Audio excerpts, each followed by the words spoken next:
अस्सलाम वालेकुम दोस्तों, मैं मोहम्मद मुख्तार अंसारी इस्लामिक सफ़र में आपके बीच हाजिर हूँ। मैं आगे कुछ बतलाने से पहले मैं चाहूँगा कि अनिरुद्ध आचार्य जी के बीच और एक मुस्लिम कैदी हैं, उनके बीच में एक बहुत लंबी वार्ता हुई है। आप देखें कि एक मुस्लिम कैदी ने किस तरह से अपने इस्लाम के बारे में अनिरुद्ध आचार्य जी से बात कही और अपनी बात को उनको अच्छी तरीके से समझाया। आप पहले इस वीडियो को आप देखें। गुरुजी नमस्कार। जी भैया, राधे राधे। गुरुजी मुस्लिम समाज से बिलोंग करता हूँ। जी जी।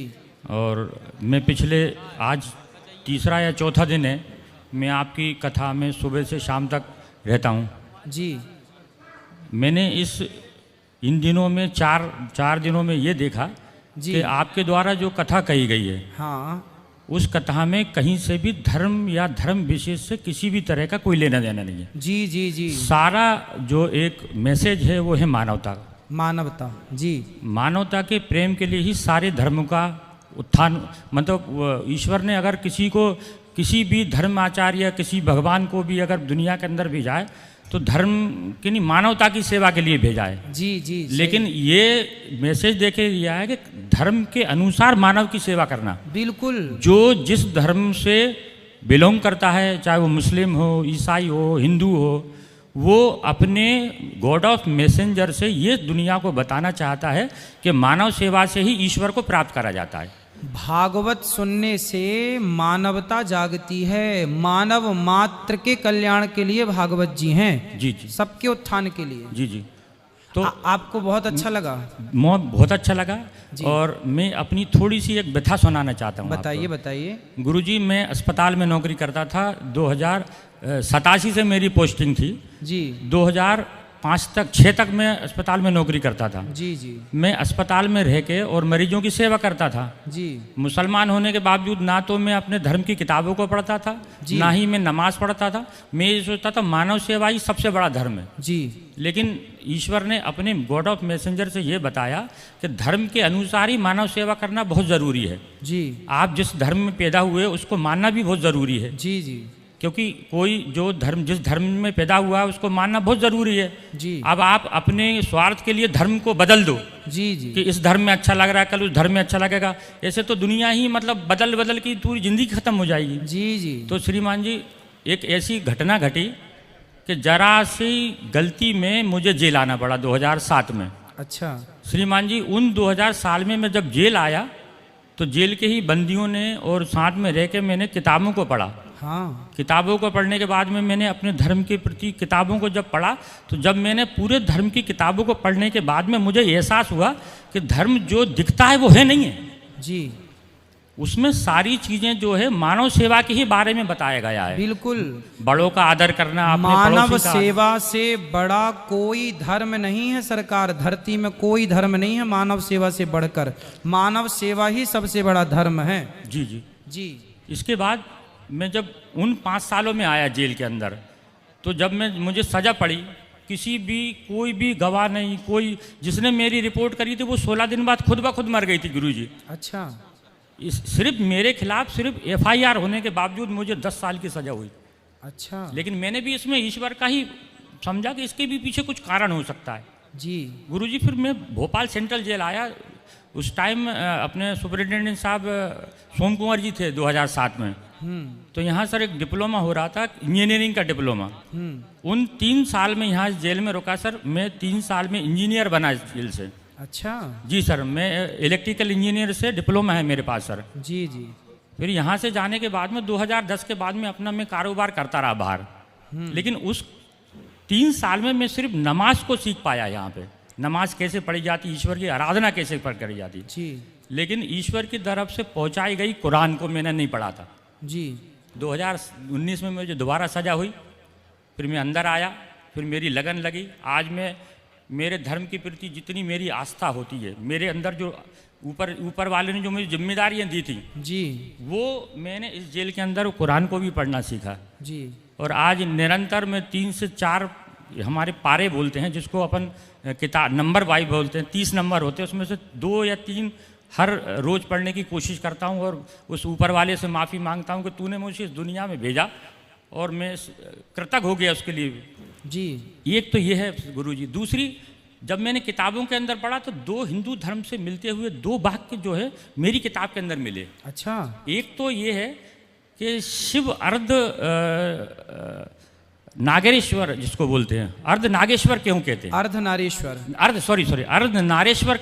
जी, आप अपने हिसाब से कैसे आइडेंटिफाई करेंगे उसको? आप बताइए, आपने क्या पढ़ा? मैंने ये पढ़ा कि जब ईश्वर ने आदम सलाम को इस दुनिया के अंदर भेजा, अकेला भेजा, सिंगल, हाँ मिट्टी से बना के, जब दुनिया के अंदर 40 साल तक वो जमीन के अंदर पड़े रहे, जी क्योंकि दुनिया उनको दिखाने के लिए पैदा करा था। जी जी इसके बाद क्या हुआ, तो ईश्वर से उन्होंने कहा कि मुझे इस दुनिया में अकेला क्यों भेजा? जी। तो उनके दुनिया को बनाने के लिए उनकी बाईं पसली, जी इस बाईं पसली को निकाल के उन बीबी हव्वा को उन्होंने पैदा करा, जी बाईं पसली से। जी वहाँ मुझे आइडेंटिटी लगा कि जो अर्धनारेश्वर हैं वो लेफ्ट साइड में खड़ी रहती हैं। जी। तो मुझे ऐसा लगा ये कहीं उससे कहीं आइडेंटिटी तो नहीं है, उससे कहीं बिल्कुल, जुड़ाव तो बिल्कुल, नहीं बिल्कुल, है, बिल्कुल, क्योंकि जी। हो सकता है किसी ने कुछ लिख दिया हो, क्योंकि जो किताबें हैं वो आदिकाल बहुत साल पुरानी हैं, जिसको जैसे हमारा कुरान है, कुरान आदम हव्वा को जानते हैं आप? नहीं, सिर्फ पढ़ा है, मैं सिर्फ पढ़ने की बात कर हाँ, रहा तो हूँ। आदम हव्वा के बारे में पढ़ा है? जी जी जी। जो आदम हव्वा के बारे में आप मुसलमान भाई पढ़ते हैं ना, जी जी जी, वो आदम हव्वा को ही हमारे हिंदू में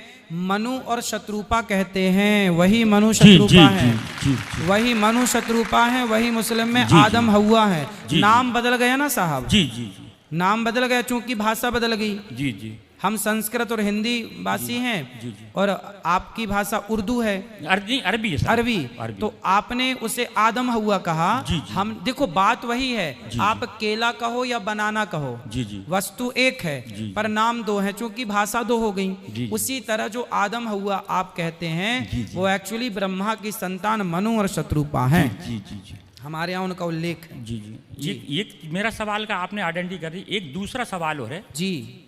एक और नबी हमारे यहाँ आए थे, नूह अस्सलातु वस्सलाम। जी। आपके जैसे अभी अपने देश के प्रधानमंत्री श्री मोदी जी जो हैं, जी। वो वहाँ नाम कहाँ नीचे गए थे अभी, उसको कौन सी वो है, हाँ, द्वारिकाधीश जो है वो हाँ, पानी के अंदर है। पानी के अंदर उस संबंध में भी एक किस्सा हमारी किताब के अंदर है। बताइए। एक नबी थे नूह अस्सलातु वस्सलाम, जब उन्होंने अपनी कौम से कहा कि ईश्वर एक है, इसकी आराधना करो, जी। इसके अलावा दुनिया के अंदर कोई देने वाला नहीं, सिर्फ ईश्वर है जो सबको दे सकता है, जी। मुझे भी दे सकता। तो इस बात को कहने के लिए उन्होंने सारी अपनी कौम से बोला।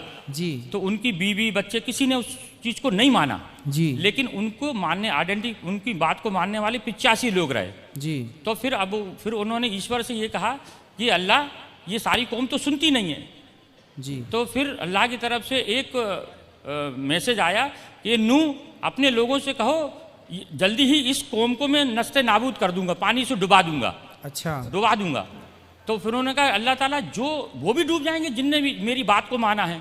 तो उन्होंने कहा एक नूह, एक कश्ती बनाओ, उस कश्ती में जो तुम्हारे मानने वाले उस कश्ती में बैठ जाएंगे, और वो जो है जो बच जाएंगे, और जो तुम्हारी बात को नहीं मानेंगे वो सारी इसके अंदर जो है पानी में डूब जाएंगे। थोड़ा सा मैं ये नहीं कह रहा कि ये सारी चीज़ें एक दूसरे से सही है, नहीं मिलती हैं, सिर्फ मिलती हैं। वही हमारे शास्त्रों के आधार पे। हमारे यहाँ जब भगवान मत्स्य बनकर आए, जी जी, तो मत्स्य भगवान ने सत्यव्रत नाम के राजा को कहा कि तुम जिसको चाहो इस नाव में रख लो, वो रह जाएगा, बाकी प्रलय काल में सब डूब जाएगा। तो लगभग बातें देखिए, हिंदू और मुस्लिम कितना भी आपस में लड़ लें, लेकिन जब मूल में गहराई में जाएंगे तो ऊपर सब एक ही पाएंगे। जी जी जी जी जी, ऊपर सब एक ही पाएंगे, यहाँ कितना भी लड़ लें झगड़ लें। तो यार जी, गुरुजी, इसलिए चाहे हिंदू धर्म हो, चाहे मुसलमान भाई हो, कुरान हो, इन सबको गहराई से जब अध्ययन किया जाएगा तब चीज़ें निकल कर आएंगी सामने।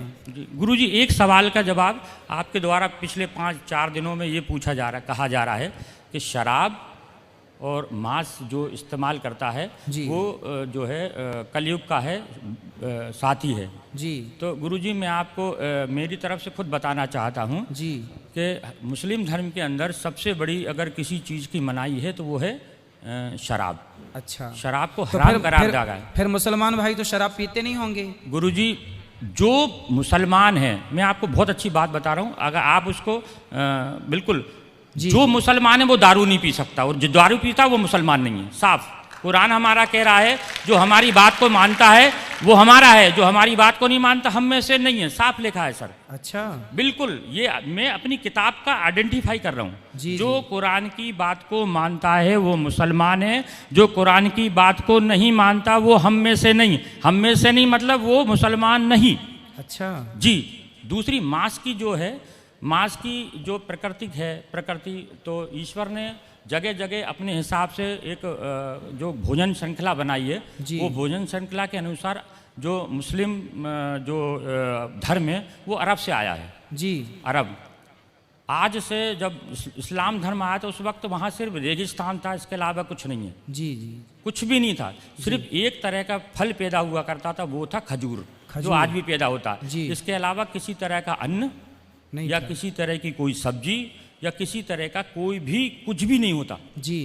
तो एक वक्त ऐसा आया कि वहाँ खजूर की पैदाइश नहीं हुई। जी। ये किताब के अंदर है। जी। खजूर की पैदाइश नहीं हुई। अब आदमी जिंदा रहने के लिए क्या करे? जी। तो वहाँ रेगिस्तानी बकरा नहीं होता सर, वहाँ पे बकरे को नहीं पाला जाता अरब के अंदर। मैं सारे हिंदुओं को भी ये बताना चाहता हूँ, अरब के अंदर भेड़ पाली जाती है। भेड़ क्योंकि जो गर्मी को सहन कर सके, और दूसरा है ऊँट। दो जानवरों की वहाँ पैदाइश होती, तीसरा जानवर वहाँ कोई होता ही नहीं है। जी। अगर होता है तो कुछ ऐसी जगह होंगी विशेष जहाँ पे जंगल होंगे या कुछ होगा, लेकिन ज़्यादातर राजस्थानी जो जानवर दो हैं। जी जी। तो गुरुजी जो मुसलमानों का, एक तो ये तो आहार श्रृंखला में आ गया, मजबूरी में जिंदा रहने के लिए क्या खाएं। हाँ हाँ। पहली चीज। दूसरी चीज ये है, जो बकरे वाली बात आई उसकी मैं थोड़ी सी आपको चर्चा करके बता देता हूँ। हमारे धर्म के अंदर एक नबी आए थे, इब्राहिम अस्सलातुवस्सलाम। जी। और इब्राहिम अस्सलातुवस्सलाम काबा जो हमारा बना है सर, उन्हीं के। वीडियो को आप लोगों ने देखा। वीडियो में बहुत सारी बातें सीखने वाली है, समझने वाली है। बहुत अच्छी वार्ता हुई, इससे हम लोगों को सीखना चाहिए। और आचार्य जी भी एक बहुत अच्छी बात बोले, हम यहाँ पर बटे हुए हैं लेकिन ऊपर जाएंगे तो आपको सब एक ही नज़र आएगा। और हकीकत है कि हम लोग का भी कहना है कि ईश्वर खुदा अल्लाह एक है, नीचे जितने भी हैं सारे लोग बटे हुए हैं। अल्लाह सिर्फ एक, हम सिर्फ एक का इबादत करते हैं और अल्लाह सिर्फ एक। नाम अनेक लोग से जान सकते हैं, लोग अनेक नाम रख सकते हैं, लेकिन अल्लाह सिर्फ एक है। फिर मिलेंगे दोस्तों अगले वीडियो में, तब तक के लिए आप अपना ख्याल रखें। वीडियो अगर अच्छा लगा हो तो अपने दोस्तों में, रिश्तेदारों में इसको शेयर करें। खुदा हाफिज़।